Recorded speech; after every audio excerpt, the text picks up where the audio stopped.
What's up, team? Today we're going to be looking at APC Toys' Flamey Boss, an oversized redeco of 1st edition Megatron from Transformers Prime, and we're going to see if we can actually give him a crab mode. One of the main differences between this and Megatron is the head sculpt, which is actually very different from the Transformers Collector Club counterpart. It's really a phenomenal sculpt, with lots of details spread throughout. The ridges and details on the front and the back of the head really remind me of some type of arthropod's exoskeleton. And the execution on the eyes, nose, and mouth are so crisp and sharp. And I love the reimagining of the mandibles, which make it look like some type of thunder lightning fangs adorning the face. The deco has obviously undergone major changes as well. Rampage's chassis is beautifully imbued with gradients of oranges, yellows, and reds, with purple accents and highlights intelligently dispersed throughout the chassis. He comes packaged with almost the same amount of accessories. He does possess the Assassin's Creed daggers, the trusty forearm-mounted fusion cannon, but conspicuously absent is the Dark Star Saber. And in place he has these stickers that homage his Protoform X heritage, which I'm not sure is an equal trade. But let's get our guy in alt mode, right? First we'll take a look at the ship, then the possible crab mode. To start, we're going to turn him around, and then we're going to open up the back. From here, we're going to bring the shoulders in together. Afterward, lock the forearms. From here, turn him around again and grab those side pieces and pull them both out. Now lift those bits up for the sake of clearance. From here, we're going to bend the arms back as far as we can. Then we're going to collapse the arms using that double elbow. And if you've done everything right, you'll be able to get it to fit into that back cavity. Now we can spin that back section in preparation for covering the head.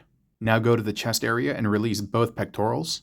And upon doing that, we can rock the abdomen down and tab it into place. Now flip them around and untab the waist section and flip the legs up. Once there, spread them out for the sake of clearance. Now grab the pectorals from earlier and rotate them down to form the front of the ship. The legs are probably the trickiest part. First, rotate them right above the knee and switch the placement of the heel and the toes, and then you're going to have to split the shin and rotate that bit out because that forms the wing. After you've done that, you can release the wingtip.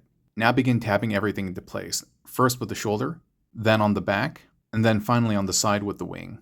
Do the same for the other side and it'll look like this. Now flip them back around and tab in that section and lock it in place. And that's pretty much the alt mode and it looks very, very nice. Now doing a quick 360, it looks good in pretty much all the angles. I will say it probably looks better from the top side than on the bottom because there's just kind of like a lot of hollow bits, but yeah, that is what it is. But more importantly, how are we going to get this to look like this? Okay, for starters, I wanted to start with the feet because I think they resemble claws. So I think at this point, I'm going to return the legs to baseline. I'm going to start folding everything back and untabbing the things from the torso and just basically return the leg to its native form. And once you do that, this is what it'll look like.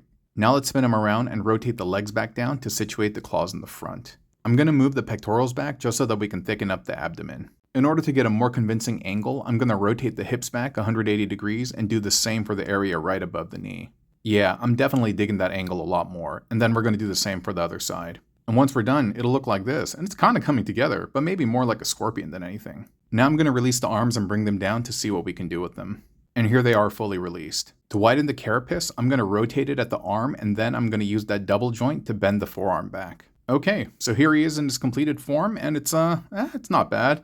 The back does fill out kind of nice, but he is a bit long for a crab, right? Now let's see if we can adjust that. What I'm going to do is I'm going to take the arms and I'm actually going to bring them forward to hopefully widen the carapace. And there we go. That just about does it. And I think I like this version better.